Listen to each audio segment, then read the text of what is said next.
Thank you, Rick Dhaliwal, for dropping this bomb on the Vancouver Canucks community, because it gives me something to talk about. Take a look at this tweet longer that Dhaliwal posted earlier this morning, talking about the Vancouver Canucks and their interest in an apparent first overall forward. This is the tweet. The Canucks have interest in Alexis Lafreniere. If you click on the link, it goes to a longer tweet, and it says this. The Canucks' interest in Alexis Lafreniere. They know this player inside out. Lafreniere's old agent is current Canucks assistant GM, Emily Castonguay.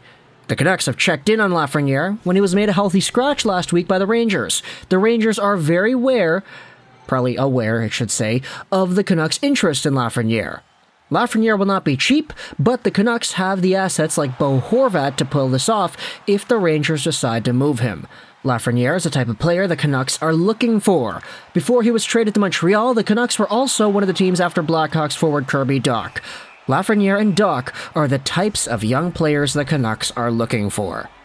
Now, I absolutely love that Dhaliwal goes out there and highlights this last part, that these are the kinds of guys the Canucks are looking for. It's not just the guys who don't really have too much capital behind them, like the Jack Studnickas and the Ethan Bears and the Lane Petersons.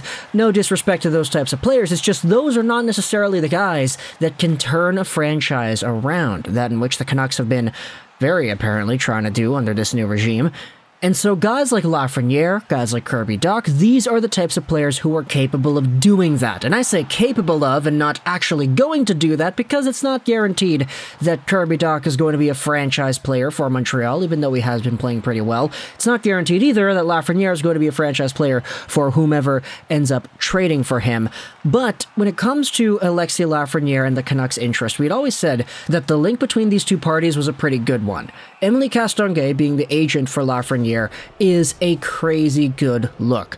We've talked about Castonguay and her prospects and the contracts that she was able to sign when she was an agent in the NHL. She's the person responsible for Jim Benning giving Antoine Roussel that crazy long deal that was worth way too much money a few seasons ago. Yeah, she was the one that negotiated that. She also did the Alexis Lafreniere thing, was also the agent, I believe, for Marie-Philippe Poulin, which is incredible. There's some star power behind that for sure. And so Castonguay has herself a very good resume and a good link to somebody that the Vancouver Canucks have apparently shown interest in. Now, I know a lot of people had gone out there immediately after this tweet longer was made and after the Canucks social media world was sort of fired up ablaze saying, hey, of course the Canucks are interested in Lafreniere. There are a lot of other teams that are probably interested in him too. A lot of other teams that also have assets to move for him and might even have a tad more. Not to mention teams that might be a little bit more willing to sacrifice in the short term as well. So when it comes to Vancouver being interested in a potential star forward on the market, it's not the most surprising thing in the world to hear. Nevertheless, there is an idea mentioned in this tweet longer that Bo Horvat could be a pretty intriguing piece to move. Now, I don't know if I want to necessarily make this video Alexis Lafreniere for Bo Horvat or whatever. I kind of just want to talk about the angle of Lafreniere and the Canucks. But I will say that it was talked about in Canucks Central earlier this week, how the Rangers' apparent need for a center had sort of already been fulfilled when they signed Vinny Trocheck in the offseason. Because with Zibanejad, Trocheck, both guys that they could probably see sticking around for a while, it's apparent that they might actually be intrigued more so in a winger rather than a center because their top six is already filled out with two guys in the middle.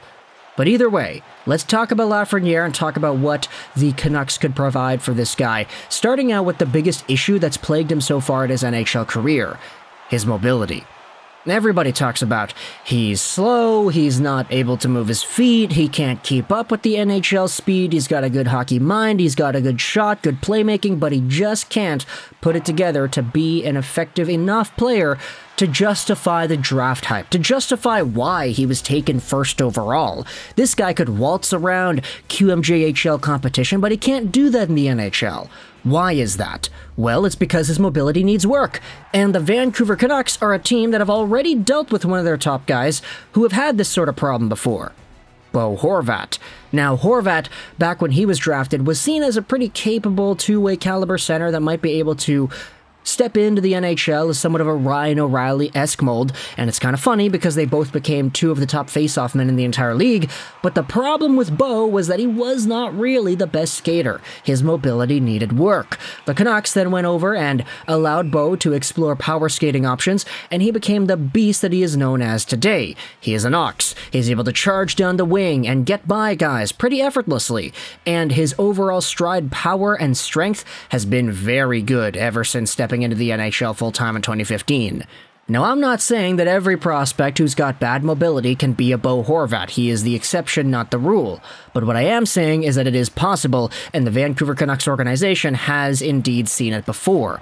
Now, I'm not going to also say that this is the exact same group of people that worked with Bo that is here right now, because obviously Bo was drafted in 2013, he made his debut in 2014-15, That's 7 years ago. I don't really know too much about the nitty-gritty of who's still here and who's not, but this Vancouver Canucks team is the team that had their captain pretty much go through a similar thing. And so if they really wanted to, I mean, they could ask Bo. They could say, hey, like, what's the routine that was able to fix your skating? How did you become a better power skater so that we could try to maybe train a guy like Lafreniere? Should we acquire this guy? And realistically, I mean, of course, it would be good to say that, okay, every other team could probably just use some sort of a training regime and get the guy power skating coaching and change everything from there, right? Why doesn't every team go out there and do that?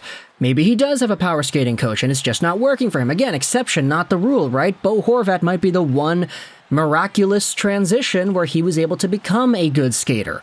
And while that might be true, I still think it's easier to wane on the side of taking a bet and taking a swing. Maybe even asking Bo himself how this process was able to get fulfilled. And so for Alexis Lafreniere, I mean, let's just take a look at the absolute ceiling, what he could be if he does become that 95-plus point player in the National Hockey League like he was projected to being at the 2020 NHL Draft. This is the player that if he plays with Elias Pettersson on that, let's say, left side on the power play, because that's where I remember him shining a lot in the QMJHL, if he's able to take control of the ice like he did in that league in the NHL, you have a phenomenal hockey player. As we had said, he's still smart, he's still got skills, he's still got anticipation, and he's still very good at playing the game. He just can't really keep up at the moment. And bearing any trade to a guy like JT Miller, opening up that spot in the power play, having Lafreniere there as pretty much Miller light, I guess. Maybe Miller with a tad more finesse. Miller with a bit more work ethic. I feel like there could be a really good combination of skill and awareness and engagement as well. If he turns the puck over, hopefully he backchecks a little bit harder than Miller ends up doing most of the time. But the fact is, this is a potential option, and I kind of like it a lot, especially since the Vancouver Canucks did not have themselves a first-round pick in the 2020 NHL Draft. Their pick that year was sent over to the Tampa Bay Lightning, then the Tampa Bay Lightning sent it over to the New Jersey Devils in the Blake Coleman trade. It inevitably traces back to the JT Miller trade that was made on day 2 of the 2019 draft. That's why the Canucks didn't have a 2020 first.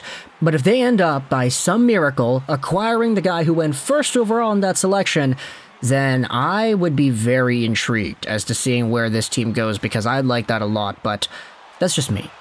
So, talk to the comments your thoughts about Rick Dhaliwal's tweet longer, how the Canucks have apparent interest in Lafreniere. I kind of want to make another video going over Horvat and the Rangers as to whether or not there could be a trade that inevitably goes down, but I just wanted to focus on the angle of the guy himself, Lafreniere, Laffy Taffy, heading over to Vancouver in some sort of a trade.